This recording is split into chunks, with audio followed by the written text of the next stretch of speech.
What's up, everyone? Welcome to the Handmade and Beyond podcast. I'm your host, LL, leader of the handmadeandbeyond.com website and community. I'm a self-employed entrepreneur, an Etsy expert, and business coach who's figured out how to make my entire living with my handmade business.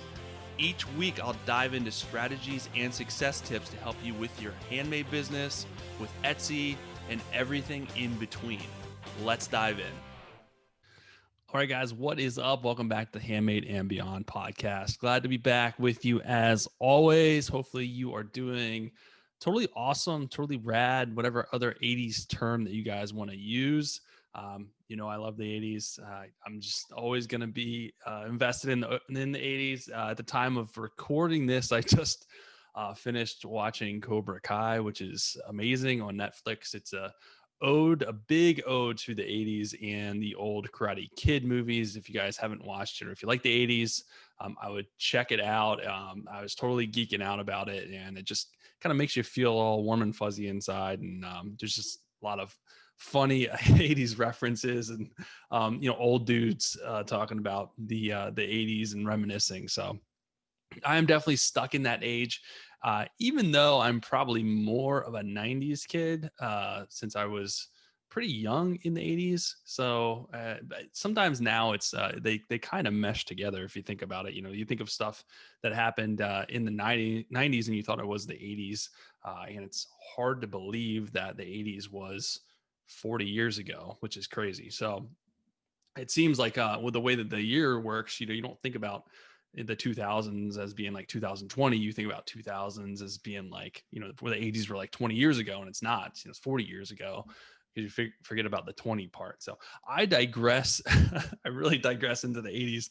Whether that made any sense to you or not, I really rambled there. But anyways, today I wanted to come at you with this being the new year, 2021. I'm throwing it out there. It's going to be an amazing year for all of you and myself. Glass half full. It's the beginning of the year, so there's a lot of good things that can happen, and a lot of those things we're going to reach out and make happen. That is part of it.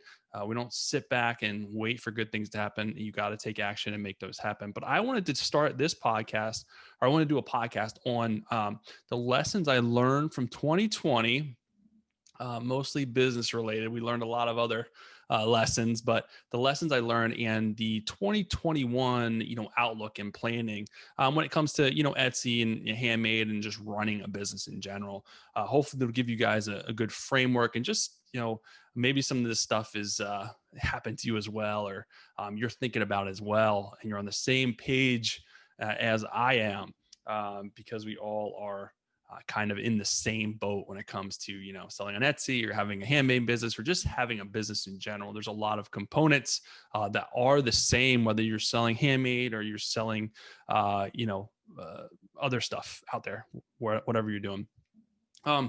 So the first lesson I learned in 2020 was be prepared to pivot always. Right. We all learn this in our personal lives, but especially in business. When it came to COVID, it caused a lot of problems, whether it was the wild sales dips, whether it was, inventory problems, USPS, a lot of things out there that cause a lot of problem for business owners in 2020. So as a business owner, you have to try and think forward. And no one would have saw, 2020 being as crazy as it was with COVID. But in general, on a smaller scale, you should be thinking ahead and trying to foresee some problems. Obviously, there's going to be stuff that you can't foresee, and that's all part of the journey. That's all part of the growth process. But the main thing when it comes to these problems is being prepared to pivot, be solution oriented, but always focus on the things that you guys can control. That's the key, and that's what really trips people up, and that's what really can kill your business. A lot of people run into problems, especially if it's been smooth sailing, they run into problems and they forget to focus on the things that they can control. They're worried about the problems, and maybe the problems that they didn't create. but you can't control some of those things. So it's not going to do you any good to sit back and worry about that, or worry about the problems and do nothing about it and just let things idle. What you have to do is switch gears and figure out solutions, figure out actions that you guys can take to pivot and to continue to move forward. Do things that will move your business forward. Maybe not right away, maybe not today, maybe not tomorrow, but it's what can you do? How can you pivot that will put your business back in a good place? So just think about it that way, but always, and being, an entrepreneur and being a business owner, you're always going to have things that you run into that are unforeseen. And that's part of the deal. That's part of the way that it is. It's really the same if you work for someone else. You're just dealing with their problems that you didn't create. Now, at least it's your problems. Maybe you didn't create them, but it's still your problem. So you can go about it the same way. And that's what's kind of nice. It's good and bad, but I would rather deal with my own business problems than try and fix someone else's problems. In the corporate world, I dealt with that all the time. People would do these crazy, stupid things, and then I have to try and clean up the mess. And it's a lot harder to clean up a mess that you didn't create. So on to the second one, which is kind of like what I just talked about. It's piggyback on it, but it's a focus on what you can control. I wanted to mention it again because it is really important. And it's the best way to move your business forward when things go bad. So the way that you want to do it, kind of touching on what I already talked about, is think about specific actions that you can take that will either solve the solution or will move your business forward. And it may not be, you may not know for sure, but trying it is better than not trying it. Always doing something is better than doing nothing. So that's really the way that you have to think about it. You may have to brainstorm it for a little bit. There's usually always a solution out there for those problems. So the next thing is be strategic and think outside of the box. Kind of following the same theme here is when you're running into problems with your business, things are happening that are problematic for your business. You have to be strategic in your solutions, but think outside of the box as well. It may not be an easy solution, if I can say solution, but there's usually something that can be done, and it makes it take some time, it may take some research. You may have to bounce it off a friend, another business owner, bounce it off Handmade and Beyond members, myself, if you're in the community. There's usually solutions out there, but at the end of the day, entrepreneurs, you guys are problem solvers. That is what an entrepreneur is. We figure out solutions to get the freedom that we want, whether it is our own business, the extra money, being able to have those freedoms that others don't. Even if you're doing it as a hobby right now, you're making a little bit of money here and there, you have the freedom to create that income that others don't. They're getting that steady paycheck. If you want to go out and get a raise, well, go out and be strategic in your business, do specific things in your business to grow your business, and you can get a raise. You have control over that. And that's what's really nice about an entrepreneur, is you have the ability to do that, but you also have the ability to problem solve and be strategic and think about ways to resolve it. For example, this year, and I talked about this, I think I talked about this in one of the recent episodes, but one of my biggest issues was with shipping when it came to UPS. USPS had delays and all kinds of crazy things happen there. But UPS, they put limits on warehouses. So they would only pick up so many boxes for each warehouse. So that was problematic for me because I get my inventory, from a warehouse, and I run decently lean. I don't have a huge amount of inventory. I did try and stock up more this year because I knew it would be a problem, but I didn't do enough. And what happened was I had hundreds of orders to fill, and I had no inventory to fill them. I was waiting for UPS to pick the packages off the dock to give me the inventory so I could create, print it and fill it. So I was pretty screwed at the time because I wasn't sure what I was going to do. And this was down to the wire where I know I was getting close to the shipping deadlines. And I knew on the other side, there was USPS delays. So if I couldn't get it out early enough, probably it was not going to get there by Christmas. And I have a lot of people that were going to be, PO'd at me. So, there's a couple options as I thought about it, from a strategic standpoint. I could cancel these orders, which was really not an option, right? I mean, that's a lot of inventory or revenue lost. That'd be crazy thing to do. Not to mention people would be really upset. I could have reached out to all those people and possibly got them to switch to a style or color that I had in stock. A lot of extra work, a lot of headaches, a lot of logistical nightmares with that solution as well. The other solution, as I looked more at it, my supplier has a couple of different warehouses around the United States. Um, Luckily, there is a warehouse in Florida as well. It's only an hour and a half away. The bad thing about that was the warehouse didn't really have the same styles that I sold, but they had close enough styles. They were comparable. So what I did was I still had all these outstanding packages, but this facility actually did pickups. They did customer pickups. So I reordered everything. I mean, we're talking thousands of dollars worth of stuff that I had to reorder, some of which was in different styles, but it was close. It was same materials, comparable. And I went up, and the next day I went up and picked it up, and boom, there was a solution. Had the inventory, I could fulfill the orders, get everything out, problem solved. But I had to go through those steps, be strategic and think about it. What was the best way to solve those problems that was best for not only my customer, but for myself. Wanted to keep them happy. Obviously, I wanted to keep that revenue as much as possible. Because that would have been really bad to lose all that. Not to mention, bad reviews and all that stuff. So it all worked out, but that's one of the things that I'm talking about. And that's one of the many things that I had to pivot and be strategic about, in 2020. And that is, as long as I've been in business, there's always things like that come up. Usually not on that scale, but there will be stuff like that comes up. So just be thinking of those problems. Maybe you've had some of the same problems, similar problems.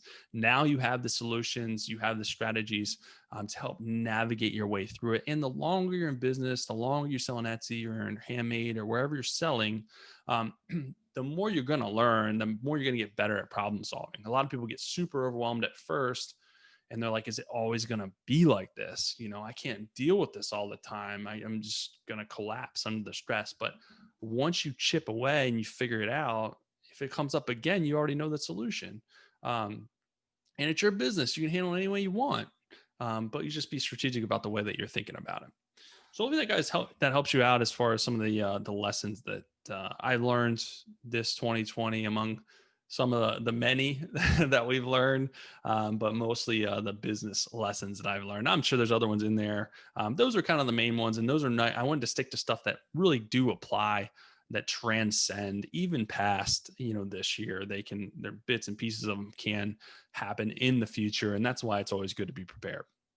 So then the next part I wanted to talk about was the 2021, the outlook and planning for the 2021 year as far as business stuff. So the way that I see it, based on what's happened in 2020, is the e-commerce outlook looks really good. It looks good with Etsy. It looks good with Amazon, wherever you're selling. There was a lot more customers buying e-commerce than probably than any time before. I don't have the direct stats, but some months with Etsy, they were up 70% year over year. I know some of that was mask related, but it was just crazy things happening with year over year growth. And if you look at Etsy's stock price, I mean, it skyrocketed. A lot of those e-commerce platforms skyrocketed because there's more people now shopping online than ever. A lot of people refused to do it before. Now I got accustomed to it, as they figured out that it's easy. It's not as bad as they thought it was. They got rid of those preconceived notions, and they're going to continue to shop on them because they like it. There's a lot of selection. It's not that bad. They get stuff to their door. They don't have to go out and about, and it just makes a lot of sense. It really is just fast forwarding what was already happening. There was good or bad, there was already a shift of more people shopping online. And it just really fast forwarded that. So I think things are going to be good now. There's granted, there is not so good things happening. The economy is down, people are suffering. There's a lot of people having economic woes and problems, but we really, you can do what you can to help family and friends. That's good, but you have to think of number one, and don't lose sight of that. Don't let that get you down as far as your business and what you are doing. There's still going to be plenty of a market out there. While things may get a little shaky, there's still a lot of people out there that are working from home that are perfectly fine, that haven't been impacted economically. There's a lot of them. There's a lot more people in that situation than have been impacted economically. So just think about it like that. And our hearts go out to the people that are suffering. And, it's always good to help and do what you can to help. I don't want to discount that. But when it comes to what you're doing in your business, you have to take care of yourself, continue to move forward, and things will not always be the way that they are. The economy will come back. Those things will come back, hopefully faster and quicker than we think. But we have to still keep your nose to the grindstone. Don't lose touch of why you started your business. Don't get sidetracked. Don't let that damper your spirits as far as what you're doing. Keep moving forward because things are going to continue to grow. And hey, look, half of the world is not on the internet yet. So that's kind of crazy too. There's billions of people that aren't even on the internet yet. So that's another thing that's coming up the pike, regardless of people shopping online because of COVID and things like that. So there's a lot more buyers coming your way. It's good that you're in the position that you are of running an e-commerce business. And that is the path. That is the path of the future, the way of the future. So keep at it. So another thing too is, there's always going to be challenges, kind of like what I talked about before. So plan on the challenges, try to foresee the challenges. We learned a lot this year, but even 2020, there may be some unforeseen challenges that come up. It's going to happen. Plan for it, continue to move forward, and do your best to kind of navigate through that. A lot of times in the past, when I've had challenges in my business, or I've had a down sales week or a down sales couple of days, I would kind of get, PO'd. I would take offense to that. And I would turn that agitation, that frustration into action. I'd be like, you're not going to take my business down. I'm going to turn this thing around. I'm going to find a new niche and post a bunch of new listings. I'm going to create a new product. And I'm going to create an awesome new product that people are going to love. I'm going to put up 100 new listings this week. That's the way that I would look at it. And oftentimes, I wouldn't see an impact right away. You would do that. You wouldn't see the impact right away. Then slowly you would start to get that momentum because of what you did, those actions that you took. So that's how I always looked at it. I would never just lay down and give up and just be frustrated and because of the challenges not know what to do. And a lot of the challenges with a business are sales related. You get worried when you start seeing a huge dip, especially if you sell full time like I do. I rely 100% on the money I make on Etsy. So when I have a down sales week, that's a big deal. It can get a little scary, but it's never ever stayed that way. One, I've never let it stay. I've never let it stay stagnant. I've always fought to bring it back. But it will, it'll always come back if you keep that momentum going, keep taking action. So just think about it that way. I would encourage you, if you run into challenges and sales challenges, just continue to figure out things that you can do to move it forward. Common theme here, like I was talking about before, is the being strategic, taking actions, figuring out things that you guys can do in your business. There's always more that you can do. Even if you're a successful seller, there's always more things that you can do to grow your business, more avenues that you can take, more tools that you can take advantage of, more ways to be efficient. There's always ways to learn and grow and be more be more efficient, be more productive. The next thing I want to talk about when it comes to 2021, figure out backup plans now. Base it on what you've already learned, but figure out backup plans for your inventory, shipping problems, customer service issues, down sales. What are you going to do, if your sales dive bomb? What's the first thing you're going to do? What are you going to do if you can't get inventory to make your products, or you have problems with shipping? Those are the main things that are going to come up, but they are all fixable. They are all resolvable. So think about backup plans for your current business. What you're doing. Your standard operating procedures, how you're running your business, and is there anything that can happen that maybe you want to think of a backup plan just in case you're ready to go. It's never a bad idea to think about that. The last thing I want to leave you guys with for 2021 is continue to invest in yourself and in your business. Whether that is being a member, joining the Handmade and Beyond community. I would love to have you there to strategize with you, to help your business grow, to give you the tools to help your business grow. But you can also invest in tools such as Allura to grow your business by searching for the best keywords out there, new demand, what's in demand. They have a lot of cool features. So it's always a good thing to invest in tools like that. Invest in efficiency tools such as later.com to schedule your social media. Maybe you want to invest in starting up email marketing through Aweber to start that. That is a good way to grow your business as well through reoccurring customers. All successful businesses have very strong email marketing campaigns and platforms. So, but you got to start somewhere, whether that is investing in something whether it's like mindset tools or additional courses. Maybe it's you invest on how to do your taxes better, or how to grow as a business owner, or there's a lot of things that you can continue to invest in. Not all of them cost money, to continue to grow as a business owner, continue to grow as a person, and continue to take advantage of and move forward. The best thing that you can do is not stay stagnant, even when you're successful, but most importantly, when you're not as successful as you want to be.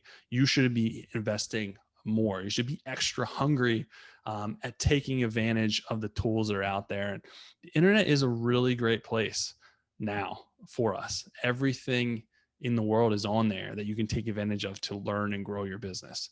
So there's a lot of features, a lot of courses, a lot of things out there that you guys can take advantage of to learn and grow your business. It's just like going to college. Usually it's not as expensive, and you can figure it out a lot faster and take advantage of things a lot faster. So people at the drop of a hat will spend, $20,000, $30,000 to go to college. But when it comes to investing and growing their business, they kind of get a little tripped up, which kind of doesn't make any sense. So invest in growing your business, figure out new tools, new strategies, new resources, get the help you guys need for 2021, and you will start to meet and exceed the goals that you guys have set for yourself. So that is pretty much it as far as the things that I wanted to talk about today, the lessons that I learned for 2020, and then the outlook and the planning, some things to think about for 2021 to help you guys and help your businesses grow and get to really where you want to be. It's still early. Sit back, set a plan for yourself, set some goals for yourself so you can go out in 2021 and really crush it this year. Like I said, there's a lot more traffic coming your way. I think a lot of good things are going to happen when it comes to e-commerce in 2021. So all you have to do is get a piece of that pie, continue to work on your business, and continue to stay focused on what you guys can control. Hopefully that helps you guys. But until next week, I will talk to you later, and happy selling.